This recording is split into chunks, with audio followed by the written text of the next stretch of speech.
Assalamualaikum warahmatullahi wabarakatuh. Waalaikumsalam warahmatullahi wabarakatuh. Alhamdulillahirrabbilalamin. Wassalatu wassalamu ala asrafil anbiya'i wal mursalin wa ala alihi washabihi ajma'in.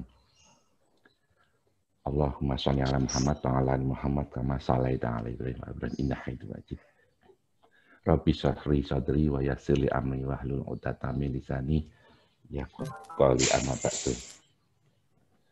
Yang terhormat dan yang kami hormati Al-Ustadz Al-Mukarramah Haji Yusuf Abdul Hasan. Al-Mukarramah niku nek wedo. Nek jalur no, Pak? Al-Mukarram. Al-Mukarram, oke. Bapak Haji Yusuf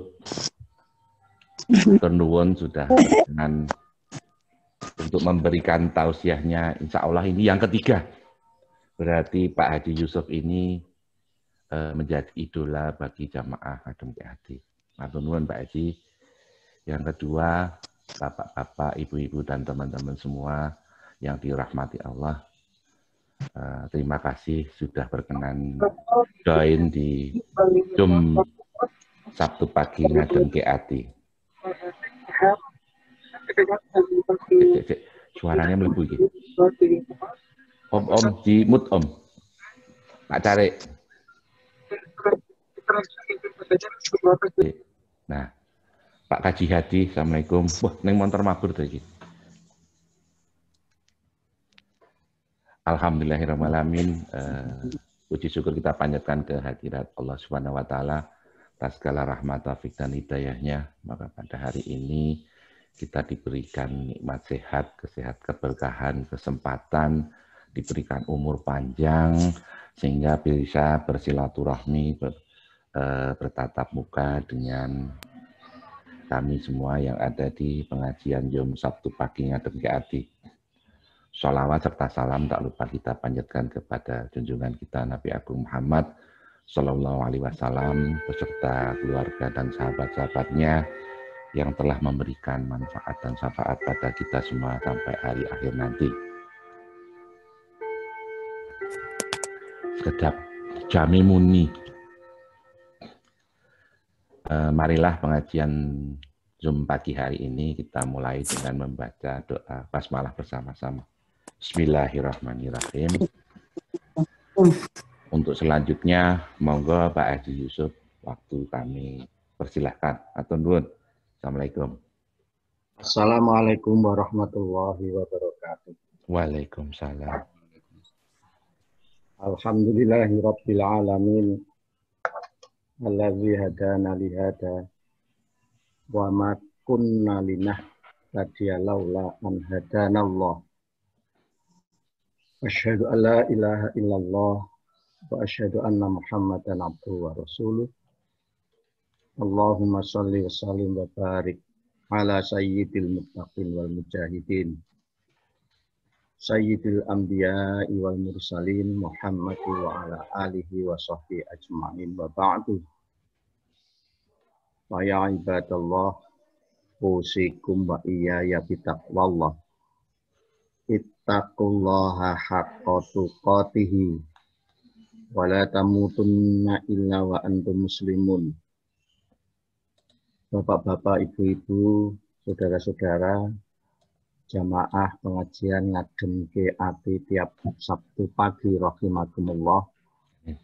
Ada yang dari Lubuk Linggo, Lubuk Linggo, ada yang dari Bogor. Ini juga ada yang sedang di pesawat, Bapak Haji Hadi Sasongko. Dan saya tidak bisa menyebut satu persatu yang lain. Mudah-mudahan semuanya dalam keadaan sehat, afiat, tidak kurang suatu apapun. Amin. Senantiasa dalam keberkahan Allah Subhanahu wa Ta'ala, diberi keringanan dan kemudahan dalam menjalankan tugas-tugas kehidupan ini. Dan selanjutnya, semoga sholawat dan salam senantiasa dilimpahkan kepada junjungan kita semuanya, yang kita muliakan, Rasulullah Muhammad Sallallahu Alaihi Wasallam. beserta kepada keluarga, para sahabat, dan seluruh termasuk kita yang sekarang sedang berkumpul secara virtual melalui pengajian Ngademke Ati. Ingkang Padmanaba tasih nggih, Pak. Tasih. Tasih. Nggih. Ikut bergabung menika? Ikut bergabung, nggih. Mugi-mugi semuanya sehat nggih. Nggih, alhamdulillah. Dan semuanya mudah-mudahan terhindar dari paparan dari dampak COVID-19 yang sejauh ini masih diragukan kapan akan berakhir. Bapak Ibu sekalian, sebagaimana di dalam poster yang diedarkan oleh Haji Dudi Ismawanto, topik pagi ini adalah mengenal, memahami kembali kepribadian buruk manusia. Mungkin saja di antara kita ada yang tidak paham bahwa tema sentral Al-Quran itu adalah tentang keburukan manusia. Nun sewu sedaya menika manusia nggih, ingkang nderek pengajian menika nggih. Berarti tentang keburukan manusia termasuk kita semuanya menjadi bahasan pokok atau pokok bahasan. Menjadi topik-topik yang sangat menarik, ayat demi ayat, surat demi ayat, surat demi surat di dalam Al-Quran. Kadang-kadang Allah itu menunjukkan keburukan itu melalui sejarah. Yang sejarah itu ada di dalam Al-Quran. Baik sifatnya perorangan, individu maupun kelompok masyarakat tertentu yang memiliki kecenderungan yang buruk bahkan jahat bagi kehidupan. Dilukiskan di dalam Al-Quran. Satu generasi yang sangat jahat, buruk, oleh Allah dihabisi, diganti dengan generasi yang baru. Tapi generasi yang baru ini pun melakukan keburukan, kejahatan, kerusakan di bumi. Oleh Allah dibasmi habis, diganti dengan generasi yang baru. Panjenengan semuanya ingat sejarah kaum Ad, kaum Samud, Nabi Soleh, Nabi Hud, yang semuanya membangkang, memiliki kepribadian yang sangat buruk. Bahkan di dalam sejarah, di dalam Al-Quran disebut-sebut sebuah komunitas, bukan komunitas, suatu masyarakat atau bangsa Yahudi yang oleh Allah di dalam Al-Quran selalu dilukiskan sebagai kelompok masyarakat bangsa yang sangat jahat. Sampai-sampai di dalam Al-Quran surat Al-A'raf ayat 166, Allah melukiskan bagaimana pembangkangan kaum Yahudi itu menyebabkan Allah melaknat mereka. Basa Jawi ini pun nyepatani, sepoto, nyepatani orang Yahudi itu sebagai monyet atau kera. A'udzubillahi minasyaitonirrajim. Falamma atau amma nuhu anhu qulna lahum kunu qiradatan khasi'in. Maka setelah mereka bersikap sombong, yang dimaksud di sini adalah orang-orang Yahudi. Setelah mereka bersikap sombong dan tidak tanggung-tanggung, sombongnya mereka itu orang-orang Yahudi bukan kepada sesama manusia, tapi sombong di hadapan Allah. Allah yang ditantang itu. Apa enggak kurang ajarnya itu? Disebutkan di sebuah komunitas, kelompok masyarakat dari bangsa Yahudi, satu etnis gitu namanya suku Ailah. Panjenengan pakai googling mawon lah, suku Ailah Yahudi. Tinggal di sebuah kawasan di Arab. Mereka hidup sebagai nelayan, sehari-hari mencari ikan. Kepada mereka Allah menggariskan syariat bahwa setiap Sabtu mereka diwajibkan untuk beribadah kepada Allah.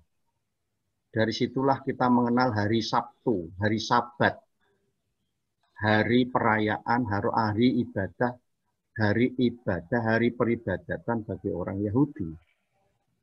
Dulu itu bagian dari syariat yang diturunkan Allah kepada mereka. Persis seperti hari Jumat kepada kita.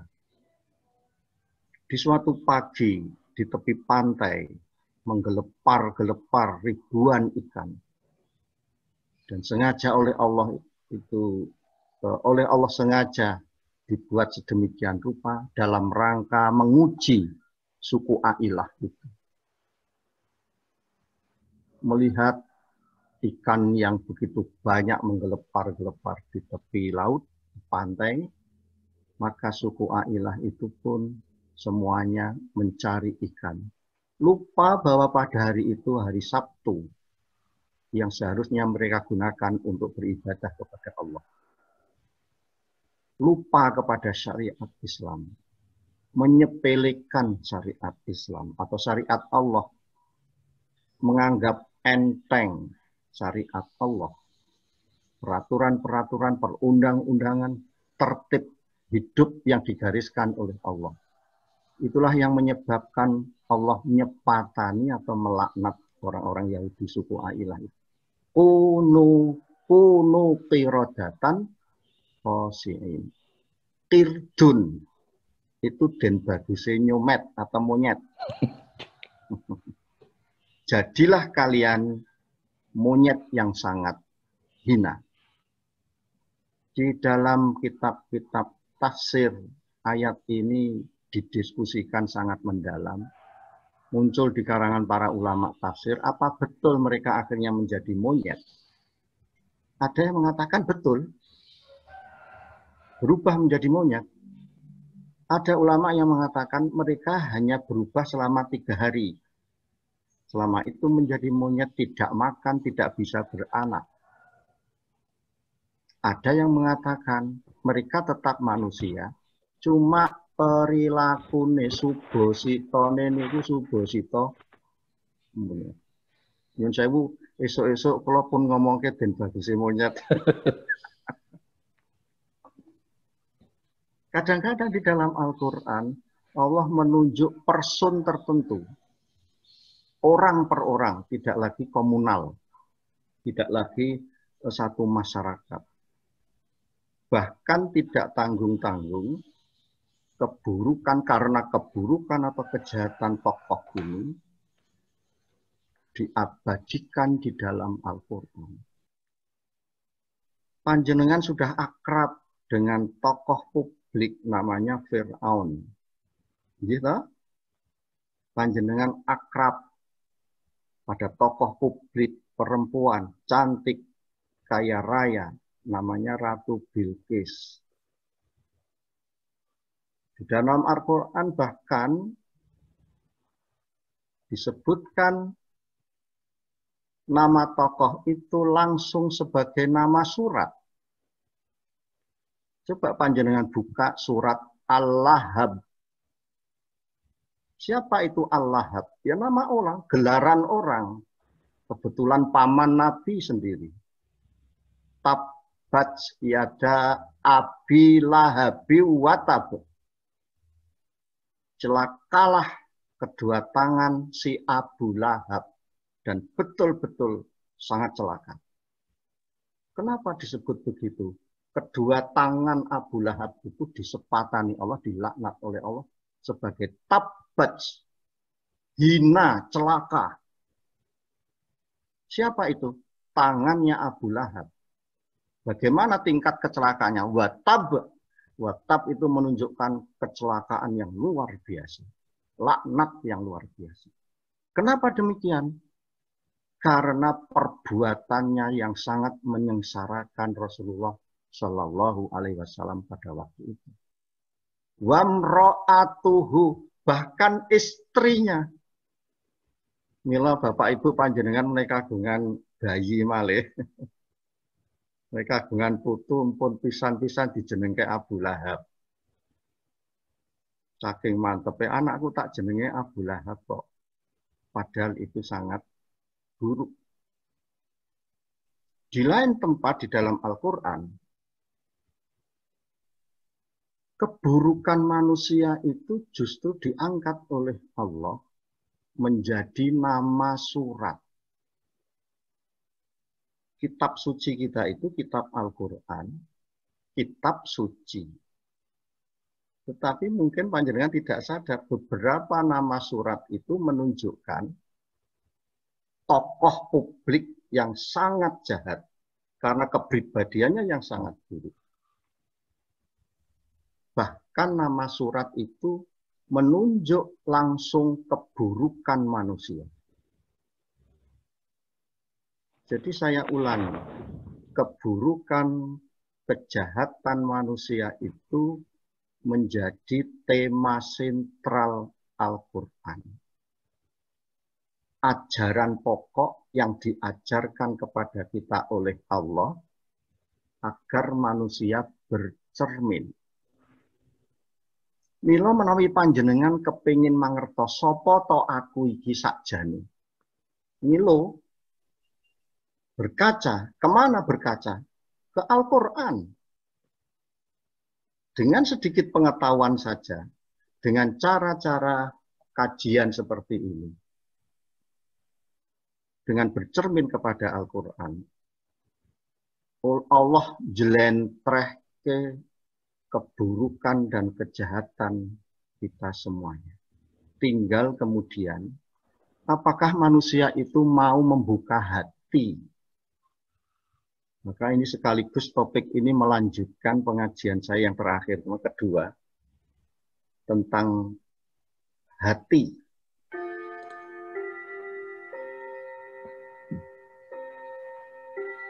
Tentang Ar-Ron, untuk menawi engkang taksih kemutan beberapa waktu sebulan lalu apa ya, saya juga ngaji dengan topik Ar-Ron, hati yang tertutup.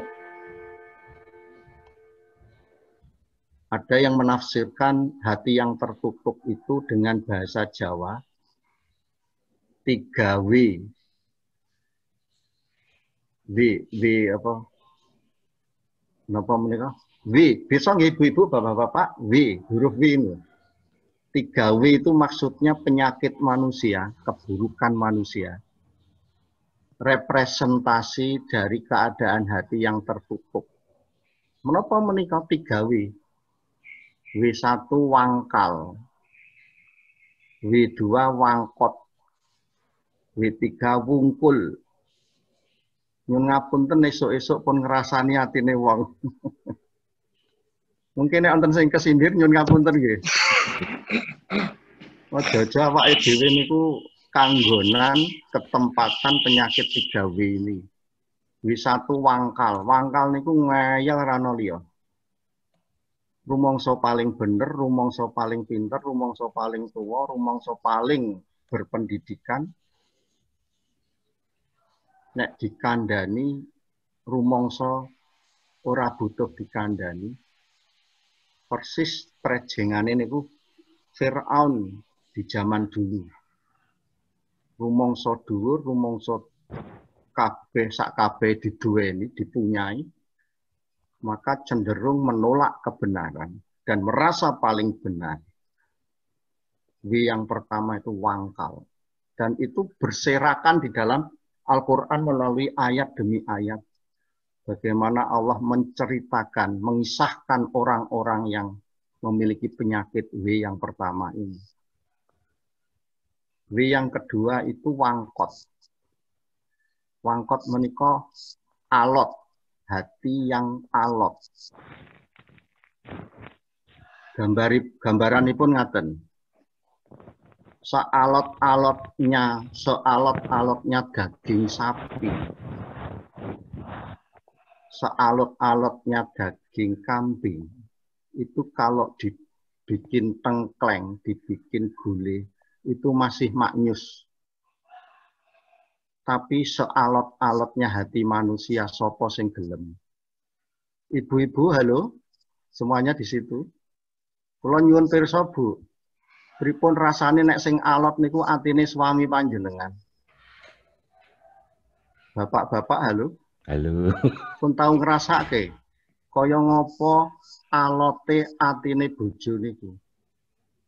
Ngopo mbiyen aku kok oleh ibune bocah-bocah kuwi ya? Ngungkit-ngungkit sing biyen-biyen. Kok iso-isone aku biyen oleh kono lho. Karena ngrasake alote bojone niku.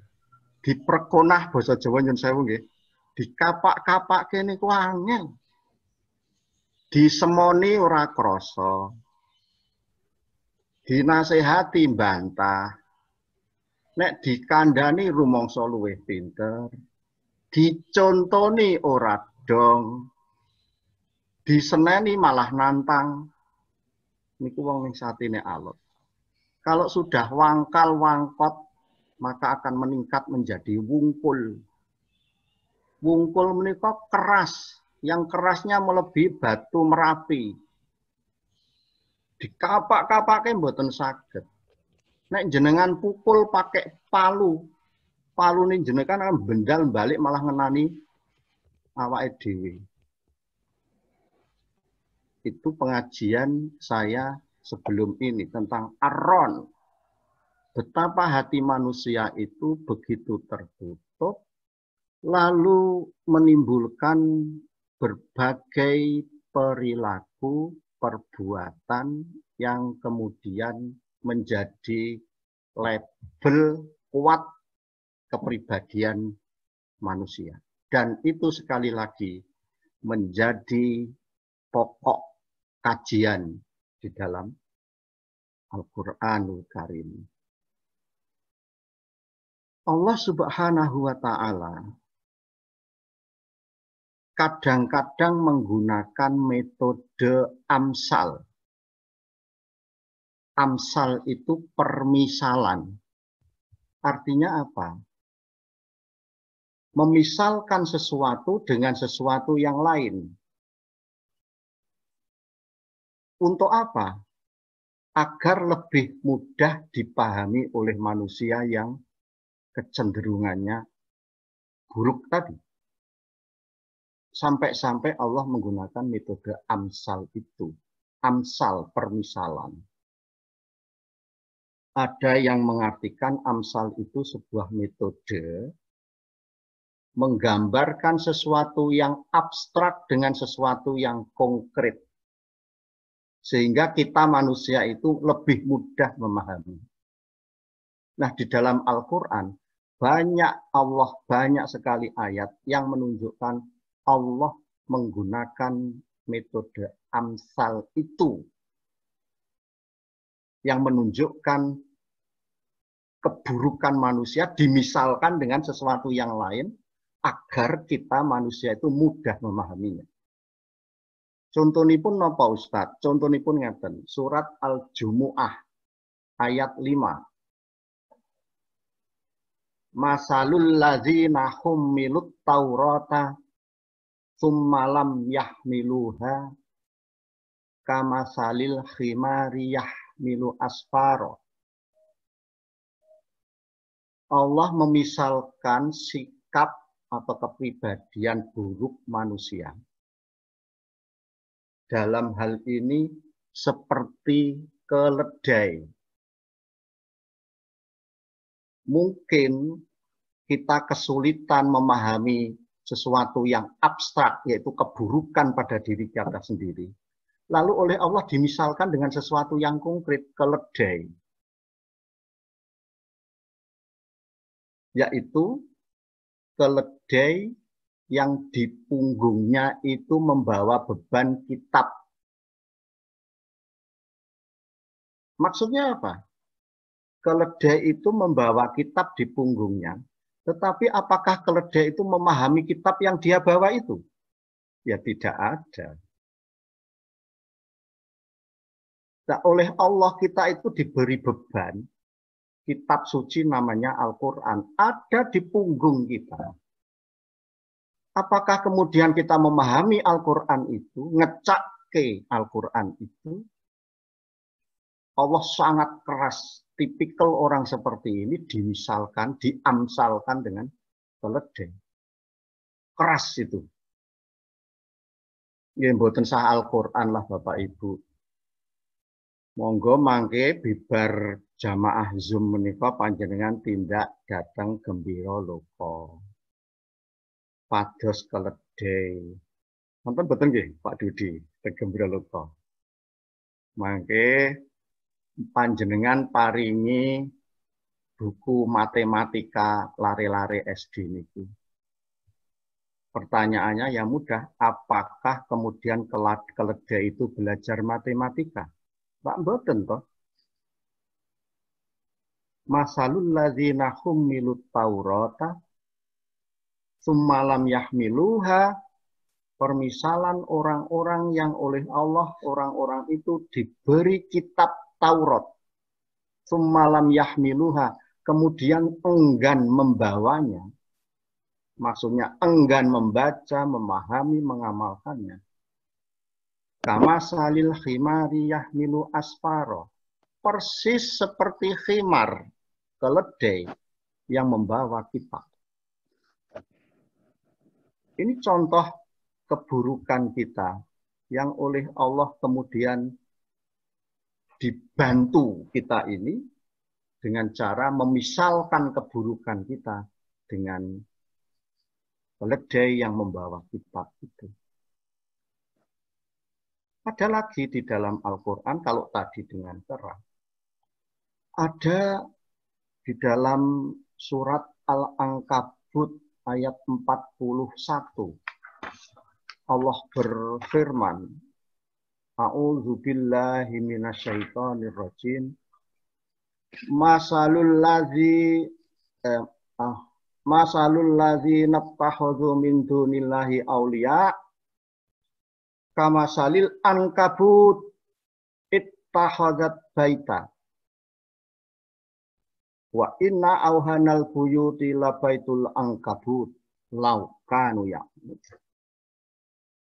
Di ayat 41 Al-Ankabut ini Allah menggunakan permisalan laba-laba untuk menunjukkan atau membantu kita memahami tentang keburukan kita.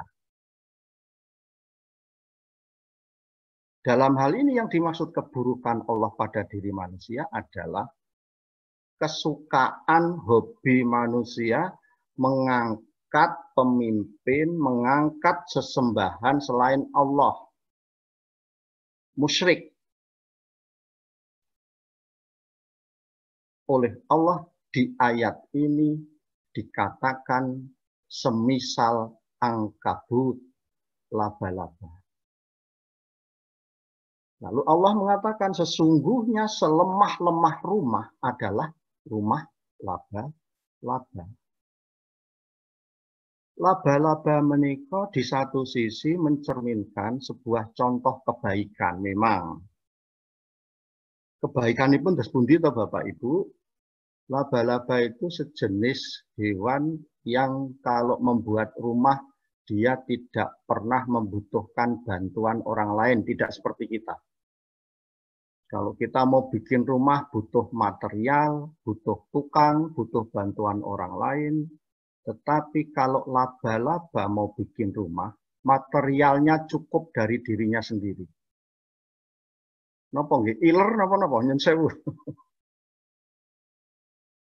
Dia merambat di tembok sampai di atap. Dia jatuh menjulur satu julur benang. Lalu dia naik lagi, menjulur lagi. Tidak sampai satu malam rumah laba-laba itu jadi dalam bentuk jaring, benang. Menawi menika wonten alas, kewan kewan seliar segala harimau kalau berjalan kemudian di depannya menjumpai rumah laba-laba, harimau itu akan menyingkir mencari jalan lain. Kenapa? Karena rumah laba-laba itu benangnya itu kalau mengenai mata itu pedihnya tidak karu-karuan. Mulai mboten pitados mangke panjenengan pados rumah laba-laba wonten daleme jenengan. Mungkin jenengan tabrak kangge meripat melolo akan pedih sekali. Dan kalau laba-laba itu membutuhkan makan, dia tidak akan keluar dari rumahnya. Nongkrong saja di rumahnya itu, di benang jaring rumahnya. Begitu ada serangga terbang, nyangkut di benangnya, tidak bisa lepas, dia makan. Tetapi Allah mengingatkan di ayat ini, selemah-lemah rumah adalah rumah laba-laba. Mangke menawi panjenengan pinanggih kalian rumah laba-laba. Tidak usah panjenengan pakai jari gitu. Panjenengan sebul, mereteli itu rumah itu. Dan ironinya, laba-laba itu mati. Ya, menawi laba-laba itu ada di rumahnya itu, kemudian ada angin menyebabkan benangnya itu mereteli. Benang itu kemudian gubet ke badan si laba-laba. Dan kalau laba-laba sudah kegubet benang rumahnya sendiri, dia tidak bisa apa-apa dan tinggal menunggu kematian. Laba-laba itu mati oleh karyanya sendiri. Betapa banyak manusia sekarang yang hidupnya itu jatuh karena pikirannya sendiri, karena usahanya sendiri, karena perbuatannya sendiri, karena teori konsep yang dia buat sendiri. Bapak Ibu sekalian yang berbahagia, ada lagi satu yang lebih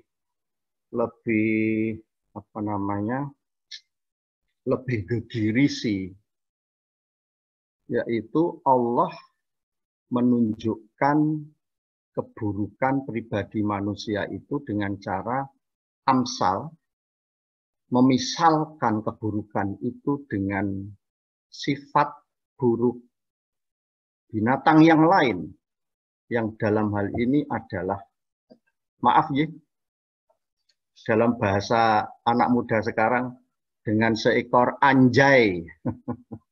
Bapak Ibu pirsa betul ada istilah anak muda sekarang, anjay lu. Maksudnya guguk, anjing yang sewu. Silakan panjenengan buka surat Al-A'raf ayat 176. Allah di situ berfirman, a'udzubillahi minasyaitonirrajim. Walau syi'na la rafa'nahu biha walakinnahu ahlada ilal ardi wattaba'a hawah. Kama salil kalbi. Mohon diperhatikan, Allah menggunakan kata kama sali.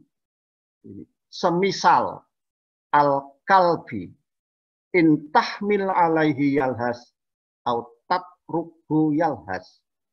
Zalika masalul qaumil ladzina kazzabu bi ayatina.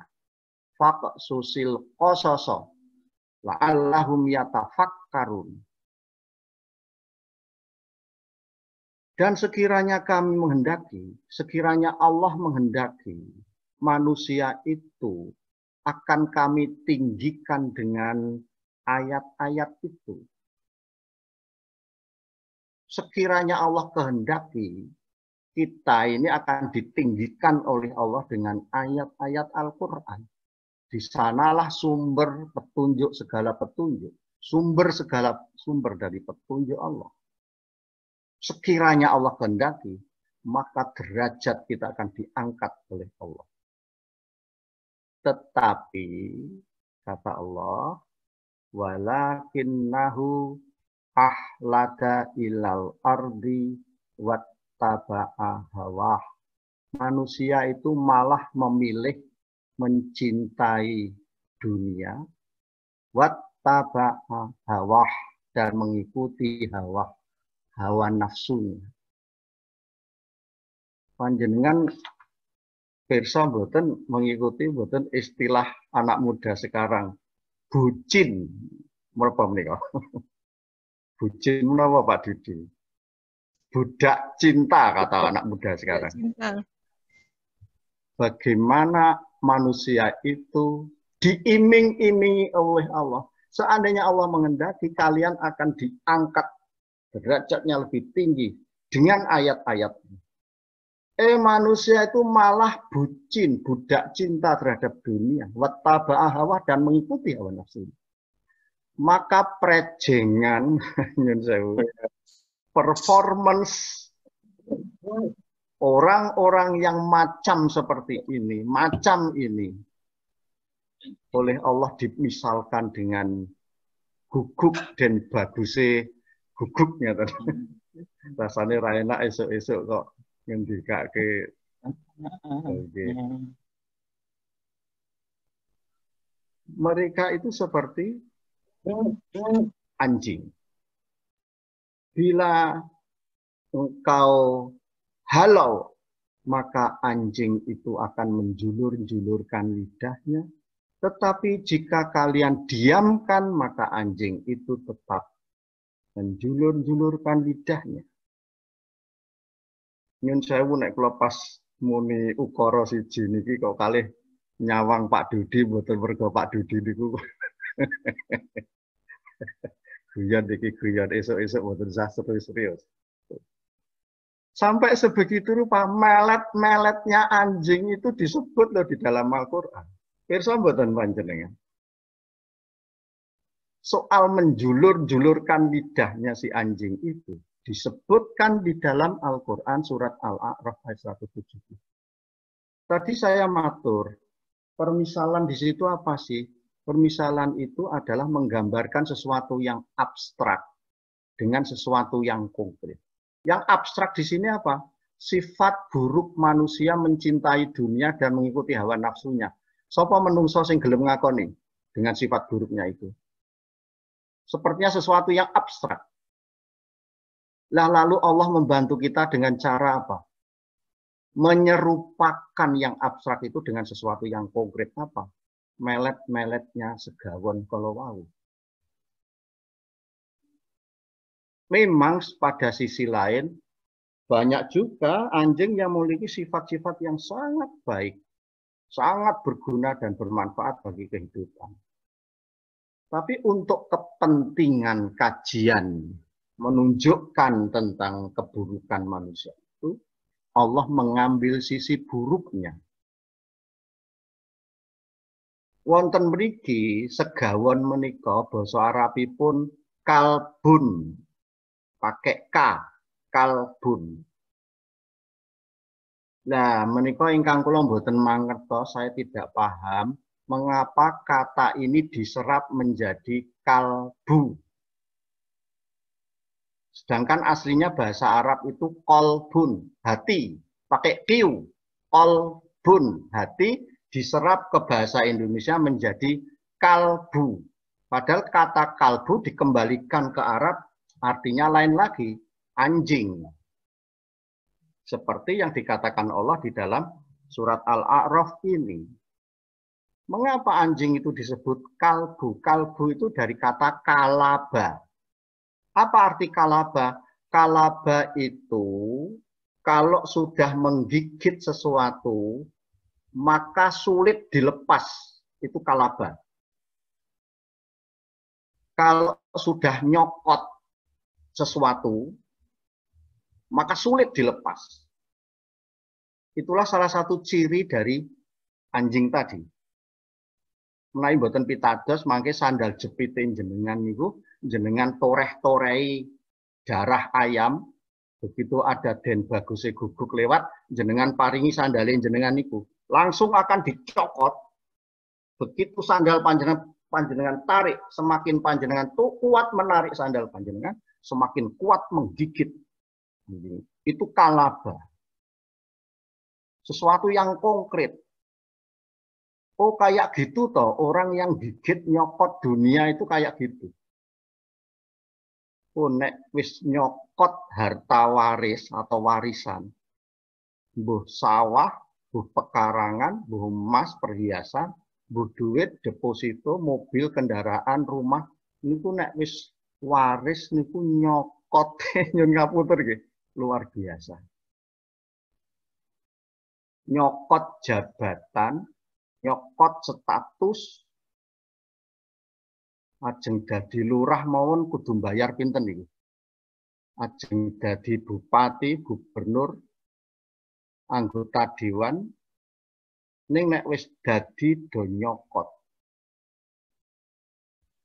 Kita baru-baru ini digelisahkan, dibikin galau oleh berita oknum jasa. Gitu? Yang meloloskan, mencoba meloloskan upaya hukum, yang melakukan upaya hukum untuk meloloskan hukuman seseorang yang selama ini dicari-cari polisi. Nggak main-main, triliunan gitu. Triliunan itu. Panjenengan perso, nyun sewu nggih. Akhir-akhir ini beberapa waktu lalu kita dihiruk-pikukkan oleh korban mutilasi. Latar belakangnya apa? Uang, harta. Betapa manusia itu begitu rupa ingin menggigit habis-habisan keduniaan itu. Memperturutkan hawa nafsu.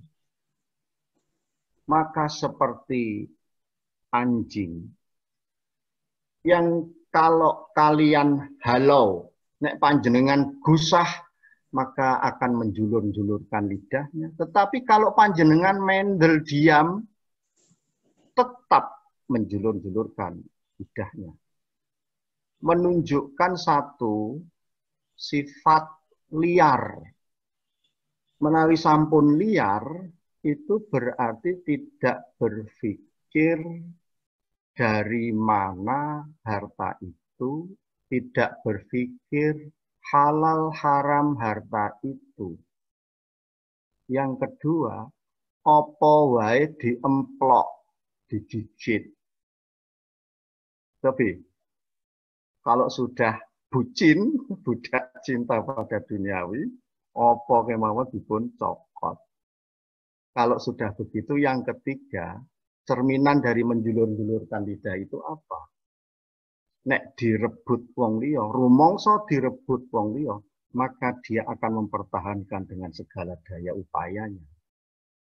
Toh nyawa setitik jari, setitik nama? Bahasa Jawa ini kalau sadumuk batuk, senyari bumi. Sekalipun cuma sedumuk batuk ini, maka akan toh nyawa. Di ayat ini Allah menegaskan faq susil qososo la'allahum yatafakkarun. Kisahkan, sampaikan cerita ini, ceritakan kepada siapapun, kepada manusia. Faq susil qososo. Kisahkan kisah-kisah ini. La'allahum yatafakkarun. Agar mereka itu berpikir. Jadi kembali ke topik kita, Allah itu menggunakan permisalan bahkan dengan cara yang sangat dalam hati kita, ya, ukuran hati kita dengan sangat yang kasar. Permisalan itu menggunakan sifat-sifat buruk hewan atau binatang tertentu untuk memudahkan kita memahami betapa manusia itu berpotensi jahat buruk seperti halnya jahat buruknya hewan. Itu menjadi tema-tema pokok di dalam Al-Quran yang diajarkan kepada kita. Kadang-kadang dilukiskan melalui bejatnya sebuah generasi, rusaknya sesuatu generasi, oleh Allah dihabisi, diganti dengan generasi baru, silih berganti. Kadang-kadang Allah itu menunjukkan dengan sifat person orang-orang tertentu. Bahkan orang tertentu itu diabadikan menjadi nama surat. Kadang-kadang, ini yang belum saya terangkan, Allah menunjukkan sifat buruk itu dengan cara mengangkat keburukan manusia itu menjadi nama surat. Jadi beberapa surat di Al-Quran itu sesungguhnya nama surat itu identik dengan keburukan dan kejahatan manusia. Panjenengan mesti pirsa tentang surat Al-Lahab tadi sudah. Sosok tokoh publik namanya Abu Lahab diangkat. Bersama istrinya disebut di Al-Quran, diancam dengan siksa neraka. Panjenengan tentu pernah atau sering membaca Al-Quran surat Al-Humazah. Humazah. Pencela. Atau orang yang suka mencela. Sifat buruk manusia. At-takasur. Bermegah-megah. Monggo dipun cari yang lain. Nama-nama surat yang itu identik dengan kepribadian buruk manusia. Pengajian sebelum ini saya membahas surat Al-Mutaffifin. Orang-orang yang curang. Kecurangan, orang yang sombong atau kemegahan, kesombongan. Orang yang mencela atau suka mencela. Diangkat oleh Allah menjadi nama-nama surat. Kesimpulan pengajian kita hari ini adalah satu, bahwa di antara isi Al-Quran adalah tentang keburukan, kejahatan manusia yang sangat berbahaya, bahkan mengancam eksistensi manusia itu sendiri. Kedua, Allah mengingatkan kita secara langsung melalui Al-Quran dengan berbagai metode, dengan contoh-contoh komunal masyarakat generasi tertentu, dengan contoh-contoh personal orang-orang tertentu, bahkan mengangkatnya menjadi nama-nama surat. Semuanya itu menjadi bagian dari tema-tema Al-Quran. Yang kedua, mengapa Allah mengangkat atau mengingatkan kita mengenai keburukan-keburukan kita itu? Yaitu tiada lain agar kita bercermin kepada Al-Quran. Pahami Al-Quran. Gali lagi, pelajari lagi semua sifat buruk yang diindikasikan ada di dalam Al-Quran dan ada pada diri kita semuanya. Ibarat koco benggolo, mila kula panjenengan oleh Allah didhawuhi ngilo, mirsani githokipun piyambak. Mugi-mugi pengajian menika benar-benar ngademke ati. Nek sak umpami mboten iso ngademke ati, wah isine provokatif. Wis nyuwun agunging pangapunten.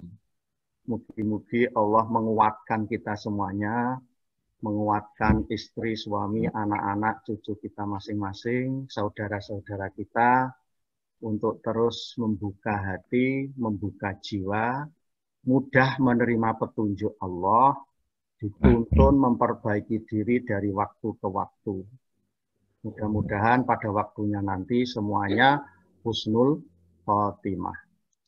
Amin, amin. Mekaten Pak Haji Dudi, menika kula kedah ngayahi kewajiban lain, kuliah online, nanging menawi wonten pamundutan pirsa kasumanggaaken.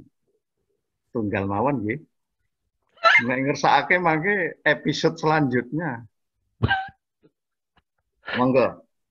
Matur suwun Mbak Haji Yusuf yang sudah memberikan tausiahnya pada pagi hari ini. Pertinyi ini nek setunggal niki kirang ya Pak. Mungkin tak sami gelo lho mangke niki. Nah, yes pokoke nyuwun pirsa rumiyin kemawon monggo. Kasumangkaaken kanthi renaning penggalih. Oh nggih. Monggo dibuka sesi pertanyaan karena ini limited jam 7 beliau harus sudah landing ke tempat lain. Kita persilahkan, monggo. Yang mau bertanya. Saya Mas. Ya, sebut nama nggih. Ya, nama saya Vivi Swandari. Nggih, monggo Mbak Vivi. Matur nuwun awit wekdalipun Pak. Nggih. Pak begini, nggih, tadi Bapak kan cerita tentang isi Al-Qur'an yang terkait dengan kalbun atau anjing yang dia punya sifat buruk yang menggigit dunia dan tidak mau lepas. Nah, saya dan Bapak itu kan berbeda ya. Kalau Bapak kan mungkin Bapak kan ya jelas pria dan saya kan wanita gitu ya. Mungkin untuk masalah harta dunia segala macam jabatan, pangkat dan sebagainya itu mungkin tidak masalah gitu ya. Ibu-ibu itu tidak terlalu menginginkan, sebagian besar saya lihat begitu. Tetapi kan ibu-ibu itu kan harta terbesarnya itu kan anak-anak. Nah, kadang-kadang kepikiran kalau ada sesuatu yang buruk yang terkait dengan anak, kemudian kita terlalu sangat-sangat mengkhawatirkan anak itu. Padahal itu mungkin itu juga menurut Bapak kan mungkin tidak boleh juga karena hati kita kan harusnya isinya hanya Allah begitu ya. Nah, bagaimana cara membuat space antara kita dengan anak, artinya kita yang sangat mencintai anak tadi sehingga hati kita itu tadi sebagian besar hanya terpaut sama Allah gitu. Mugi-mugi jenengan paham maksudkullah, matur nuwun. Insya Allah Bu Vivi. Matur nuwun Bu Vivi. Saya doakan yang bertanya pagi ini masuk surga. Amin. Sehat afiat, dilancarkan rezekinya. Makanya Bu Vivi. Yang saya maksud menggigit dunia itu bukan berarti kita itu dilarang untuk kaya. Lu nek ono duit tempuh di asal halal, kejar-kejar. Apapun harta yang kita inginkan, cari dan capai, kumpulkan. Tetapi kan ada rambu-rambu. Rambu-rambunya apa? Satu, jangan kemudian liar gitu ya. Liarnya apa? Tidak memikirkan dari mana asal harta itu. Tidak memikirkan sah tidaknya. Dengan cara apa, benar salah tidak dipikirkan. Sepanjang itu sah sesuai dengan peraturan yang berlaku, sepanjang itu benar sesuai tuntunan agama, kaya. Kata agama itu sepertinya kamu akan hidup selama-lamanya. Tetapi kan di sisi itu kita dituntut untuk ingat akhirat. Maka yang kedua, dari sekian banyak harta, kekayaan, pengaruh baik, apalagi status, dari semua itu harus disyukuri dalam bentuk disisihkan sebagian, apakah melalui sedekah, zakat, infak, dan seterusnya. Kata kunci di ayat tadi adalah mencintai dunia secara, tadi saya matur pakai istilah anak muda, bucin, menjadi budak cinta dari keduniaan itu. Dia harus membunuh, ngikut sana-sini, dengan mengambil berbagai cara yang itu mungkin haram, tidak terukur, menginjak orang lain, merendahkan orang lain, hanya demi sepeser, dua peser uang. Dan kata kunci yang lain, memperturutkan hawa nafsu. Jadi kalau saya mencintai istri saya, harus saya perjuangkan. Kalau saya mencintai anak, tidak perlu berjarak. Cintai secinta-cintanya. Yang dilarang oleh Allah adalah jika anak, istri, suami, harta di rumah itu menjadi fitnah. Apa fitnah itu? Cobaan. Itu loh Bu. Pirsa nggih, mudah-mudahan Bu Vivi paham. Sehingga dengan demikian, yang dimisalkan tadi seperti hewan yang sangat buruk, kotor tadi adalah sisi buruk dari sikap keduniaan kita. Sisi buruk dari sikap keduniaan kita yang dengan itu merusak sendi-sendi agama kita, merusak aspek jiwa, pikiran, hati, batin kita, merusak agama kita, merusak anak-anak, merusak keluarga, merusak masyarakat, dan seterusnya. Saya kira begitu, Ibu. Jadi yang sekali lagi yang dimaksud mencintai dunia di sini adalah mencintai dunia yang berlebihan. Satu lagi. Di dalam, tadi saya menyebut surat Al-Humazah. Wailul likulli humazatil lumazah. Wailun, celaka. Kalau kurang mantep, celaka 13 itu. Kirang mantep melih mawi basa Jawi, cilaka mencit. Siapa itu? Al-Humazah dan Lumazah. Siapa itu Humazah, Lumazah itu? Orang yang suka mencela. Orang yang suka maidu. Orang yang suka merendahkan orang lain. Alladzi jama'a malau wa'addadah. Ini Bu. Orang itu sehari-harinya cuma mengumpulkan uang, tidak ada lain. Wa'adadah, dan menghitung-hitungnya. Sama seperti ini, kalau begitu mencari uang itu tidak boleh. Boleh, Bu. Mencari harta tidak boleh? Boleh. Tetapi kalau dia sudah terlenakan, tiap hari dia kalkulasi terus hartanya. Lalu yang kedua, sampai dia itu meyakini harta inilah yang akan menyelamatkan hidupnya. Maka itulah yang dilaknat oleh Allah dengan kata-kata wailun, celaka. Nah, semua ini adalah rambu-rambu sebenarnya. Agar hati kita betul-betul terpelihara dari cara mencintai dunia yang salah. Jadi kembali, punya suami, cintailah setengah, bukan setengah mati. Kalau setengah mati kan cuma cintailah 1000% kalau mungkin. Anak cintailah. Dan itu harus begitu. Tidak berarti kemudian merebut kecintaan kita kepada Allah. Dan oleh karena itu harus berjarak. Tidak. Mekaten Ibu, Bu Vivi. Mudah-mudahan bisa dipahami. Ya, kira-kira saya bisa memahami Pak. Karena pertanyaan itu muncul karena kan di bagian lain itu dikatakan bahwa anak-anak itu juga bagian dari dunia itu loh Pak, yang kadang-kadang mungkin bisa bikin fitnah itu. Nggih. Matur nuwun Pak. Nggih. Ya, assalamualaikum. Waalaikumsalam. Wonten malih Pak Dudi. Monggo yang mau bertanya. Kula. Oh, waalaikumsalam Om Nuki. Om Nuki, sekalian nyun sewu yang piknya belum ada gambarnya ditampilin. Karena sebentar lagi kalau Pak Yusuf pamit nanti belum sempat diambil gambarnya. Pak Cari. Monggo Om Nuki. Kowe Haji Nuki saking Balikpapan nggih. Nggih niku. Kula Pak Haji Yusuf. Nggih. Halo. Indonesia Pak. Kok balik Bapak ini. Alumni. Monggo Pak Nuki. Dari hati ngerti, kan foto-foto SMP Songo. Kan seangkatan Siti dari hati karo aku. Tanya aja, gimana cara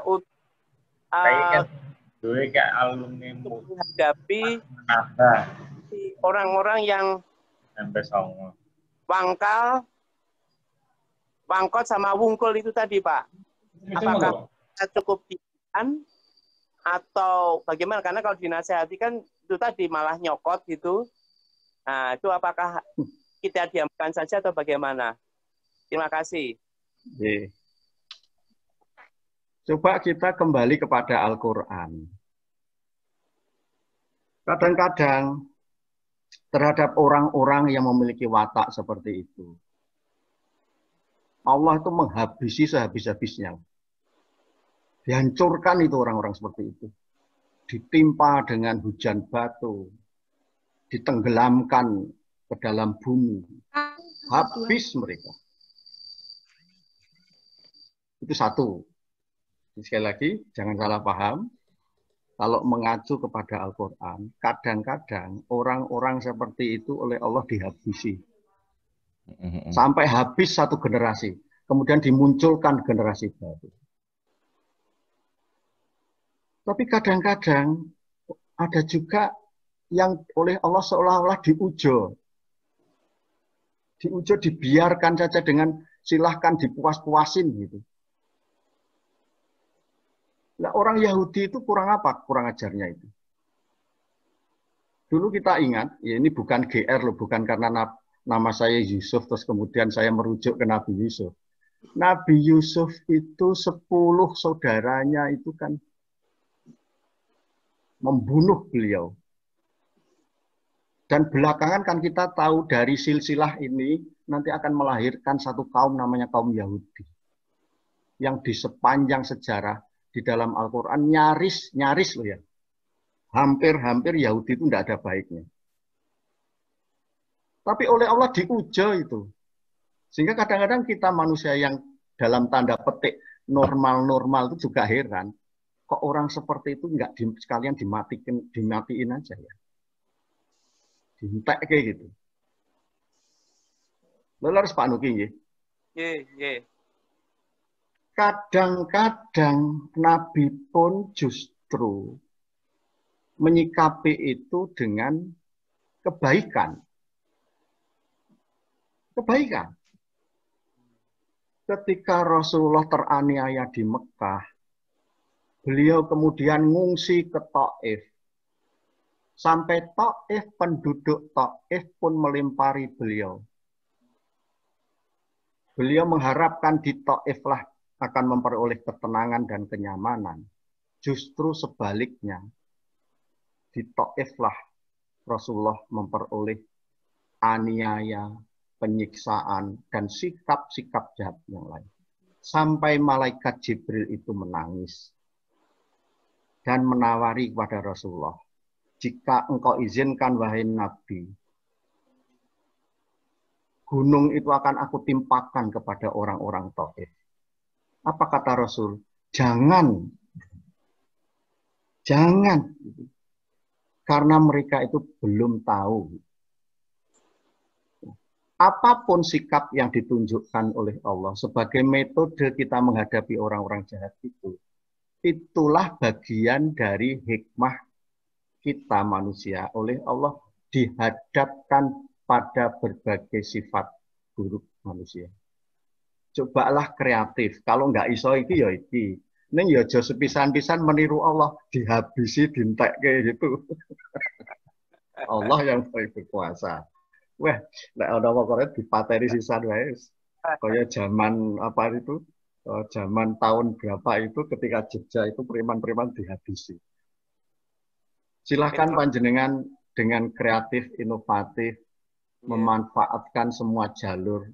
Karena kita pasti akan berhadapan dengan macam-macam orang yang tingkat kejahatannya kadang-kadang sangat tinggi, kadang-kadang bisa dikandani, kadang-kadang ngeyel. Nggak usah jauh-jauh, kadang-kadang itu anak kita sendiri, suami kita sendiri, istri kita sendiri, mertua kita sendiri, adik kita sendiri, dan seterusnya. Itu diperlukan tingkat kesabaran, kelihayan, dan seterusnya. Dan itulah makna kehidupan ini. Mekaten Bapak Nuki. Nggih, suwun Pak Haji Yusuf. Nggih. Mugi-mugi ingkang nyuwun pirsa enjang menika masuk surga. Amin. Anu kene ngacung kabeh jam pinten. Wonten malih, satu malih kemawon. Nggih. Sik. Iki kabeh do ngacung aku bingung. Anu gini, Pak Haji nyuwun sewu. Nanti kalau ada yang mau bertanya dan belum sempat ditanyakan beliau, silahkan japri ke nomor saya, nggih. Nomor saya nanti akan saya forward ke beliau. Oke? Jadi atau yang menjadi tidak, topik atau nah, menjadi topik pertemuan selanjutnya. niku sing ajeng kula takok niku, Pak.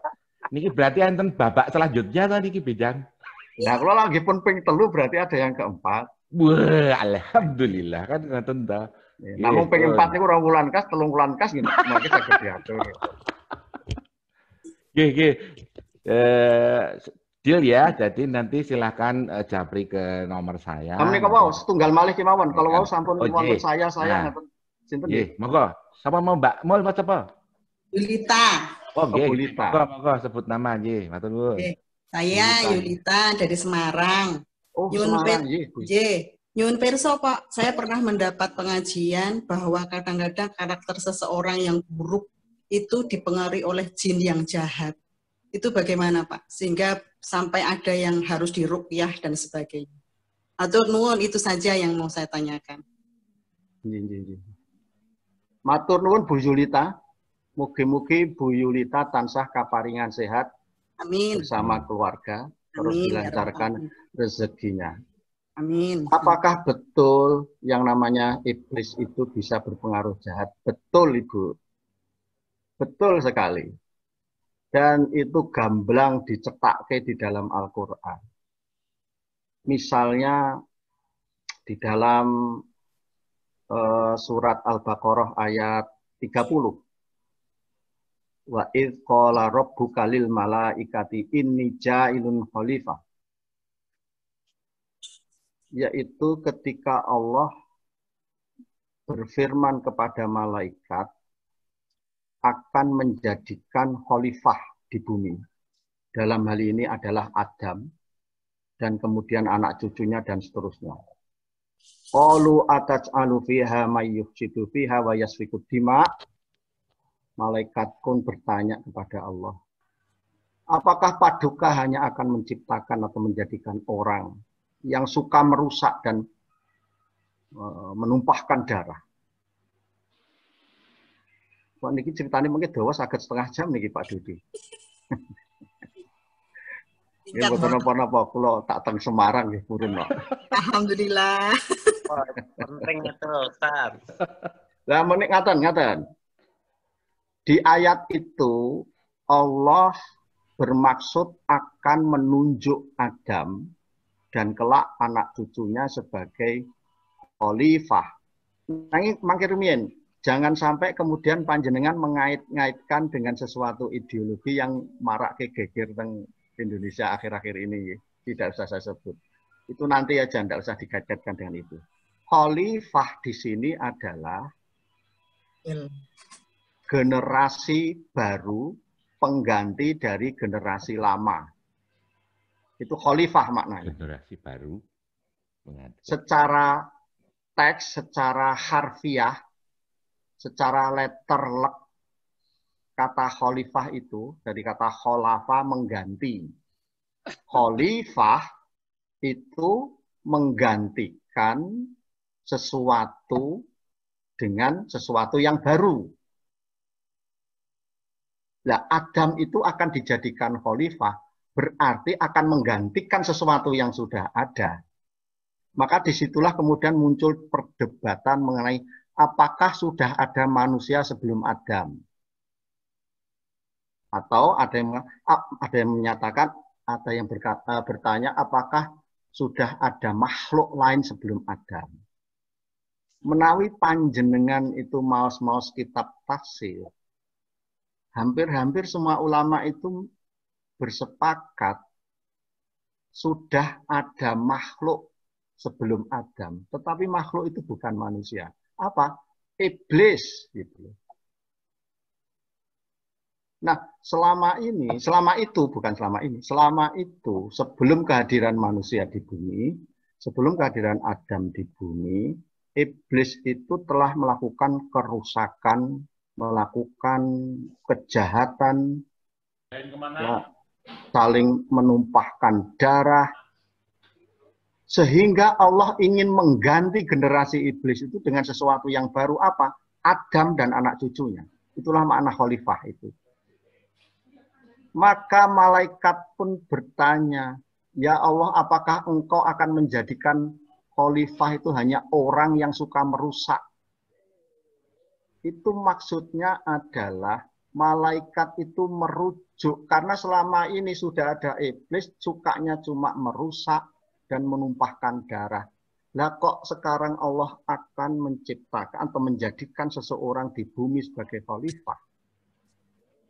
Jadi kalau panjenengan nyuwun pirsa Bu Yulita mengenai apakah itu bisa menyebabkan pribadi manusia jelek, iya betul. Maka oleh Allah diganti dengan seorang khalifah namanya Adam. Ada yang mengartikan khalifah itu pengganti Allah di bumi. Itu saya kira terlalu jauh lah. Karena masa manusia kita ini seperti ini kok akan menggantikan posisi Allah di bumi. Nah, banyak tafsiran yang mengarah, yang dimaksud khalifah di sini adalah pengganti sesuatu yang sudah ada. Siapa itu? Coba panjenengan membuka kitab tafsir Ibnu Katsir. Di online saja, apa online? Di Google saja lah. Surat Al-Baqarah ayat 30 menurut Ibnu Katsir. Itu ceritanya panjang sekali tentang kejahatan iblis itu. Nah, sebagai penutup, saya tak dongeng ya Bapak Ibu ya. Ketika Allah ini menciptakan Adam, diproyeksikan menjadi khalifah di bumi, pemimpin di bumi. Ada dua malaikat yang tidak terima. Konon, gitu ya. Kalau sudah konon jangan dipercaya. Ada dua malaikat yang tidak. Nama malaikat itu konon Harut dan Marut. Harut dan Marut. Harut dan Marut. Kok begitu? Ya ceritanya memang begitu. Ini panjenengan bisa membaca di kitab tafsir karya Hasbi As-Siddiqi, ulama Aceh Indonesia yang sangat terkenal itu. Ketika menafsirkan ayat 30 surat Al-Baqarah ini, beliau menyitir sebuah cerita. Ceritanya gitu. Jadi ada dua malaikat yang konon tidak terima Allah memberi hadiah Adam berupa bumi. Dua malaikat itu namanya Harut dan Marut. Lah dua malaikat ini ketemu, kemudian ngerasani Gusti Allah. Rut, apa Rut? Gitu kan. Namanya Harut Marut.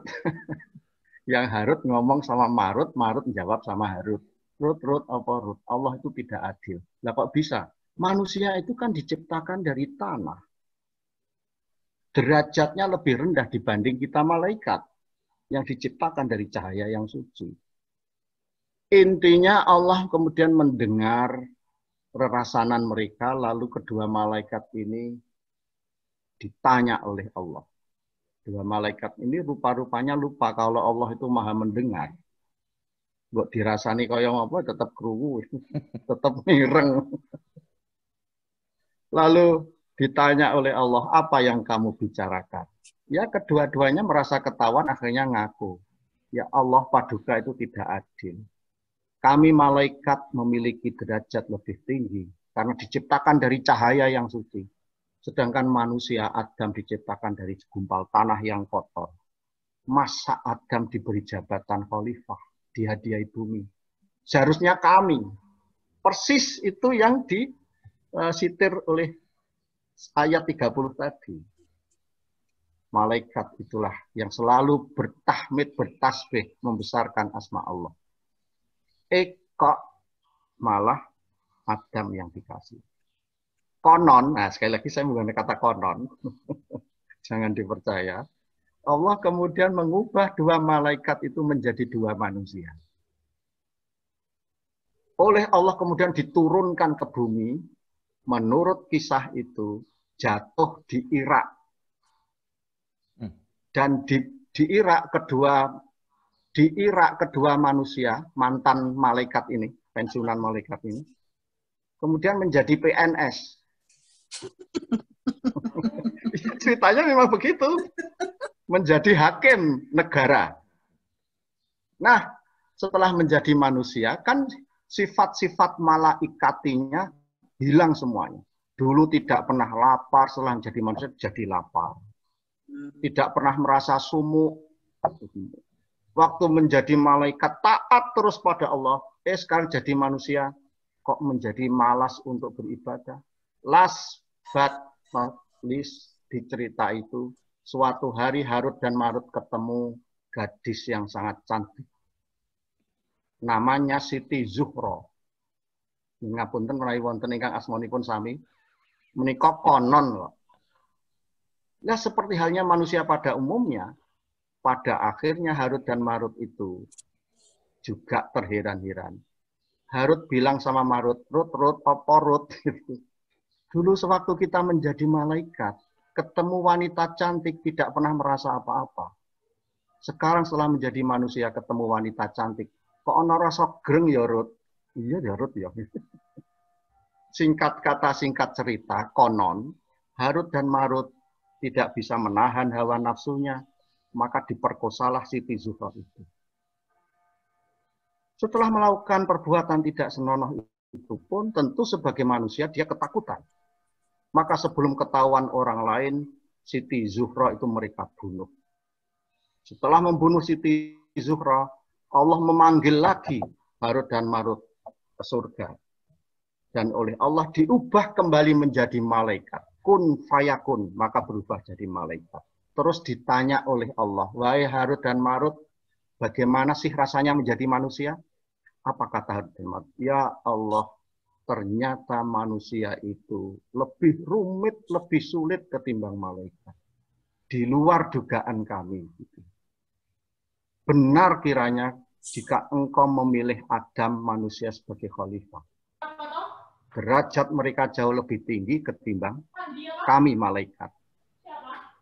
Maka kemudian dua malaikat ini oleh Allah dihukum.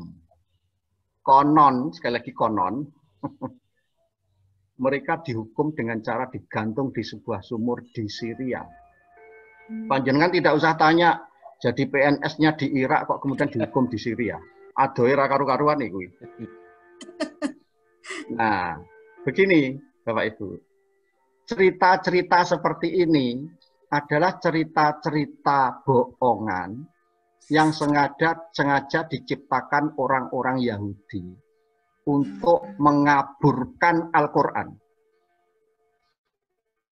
Maka para ulama tafsir sepakat haram hukumnya menafsirkan Al-Quran dengan cerita-cerita seperti ini.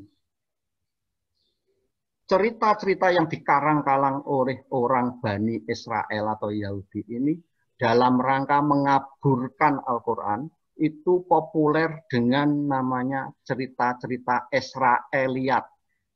Mangke panjenengan searching ya, googling, ketik mawon di Google, cerita-cerita Israeliat. Itu ceritanya macam-macam. Bahkan kalau di Jogja, di sosial agensi, dulu ada buku tebal, judulnya cerita-cerita atau kisah-kisah Israeliat. Itu bagus dibaca, tapi jangan dipercaya. Nah, Bapak Ibu sekalian, kembali ke pertanyaan Ibu Yulita di Semarang. Nek ngomong ke Semarang, kalau mambu lumpia ya. Apakah bisa itu? Iya, betul bisa itu. Betul sekali itu bisa. Di dalam Al-Quran itu sudah banyak peringatan dan contoh konkret betapa iblis itu sangat jahat. Mudah-mudahan kita semuanya terhindar dari kasak kusuk, pengaruh, rayuan iblis, dan seterusnya. Caranya yang mudah, berzikir, sholat, dan apapun yang dituntunkan oleh Allah untuk kita amalkan dengan pengamalan-pengamalan yang benar sebagaimana dicontohkan oleh Nabi. Maka itu bagian dari upaya kita untuk membersihkan hati kita, memperbaiki kepribadian kita, menuju kepribadian muslim, mukmin yang insya Allah akan memperoleh ridho Allah Subhanahu wa Ta'ala. Matur nuwun, Nyun ngapunten Bapak Ibu kalau ada tutur kata yang kurang sip, kurang memahamkan, subositonipun ingkang kasar, matur nuwun sekali. Terima kasih. Assalamualaikum warahmatullahi wabarakatuh. Waalaikumsalam warahmatullahi wabarakatuh. Pak Yusuf. Ji, sami-sami. Matur nuwun Pak Yusuf. Matur nuwun Pak Ustadz. Sanes wekdal nggih. November nggih Pak Haji, insyaallah nggih. Alhamdulillah. Insyaallah. Sekali lagi sebelum ditutup sekedap. Oh, nggih. Menika wonten Pak Agus. Iya ta? Menulis nggih. Dikaitkan dengan ada isu penghapusan sejarah nggih. Dari mata pelajaran kita. Iya, Pak.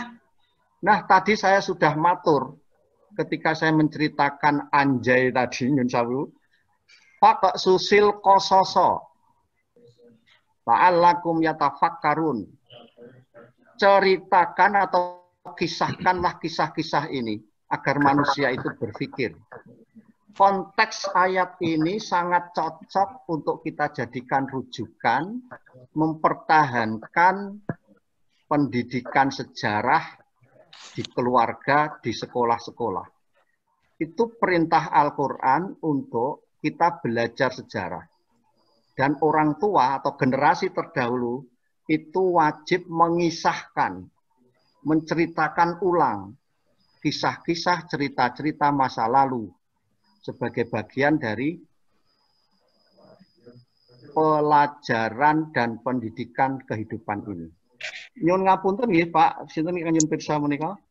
Nggih, Pak. Ide yang apik itu nek dibahas bagus sekali tadi. Matur nuwun. Monggo Pak Dudi. Nggih, nuwun. Sekali lagi sebelum Ustadz pamit, monggo ditampilkan dulu wajahnya biar jadi arsip kita nggih. Alhamdulillah Ustadz, hari ini tembus 62 yang join. Alhamdulillah. Ayo monggo yang belum. Yuk. Wes. Monggo. 1, 2. Kas. Halaman berikutnya ini ada 3 halaman. Iya. 1, 2, 3.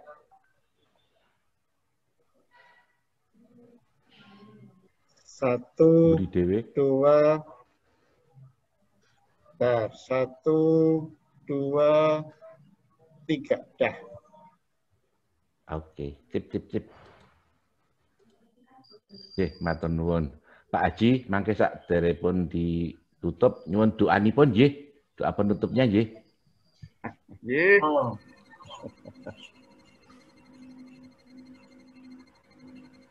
Monggo Pak Haji, langsung kemawon.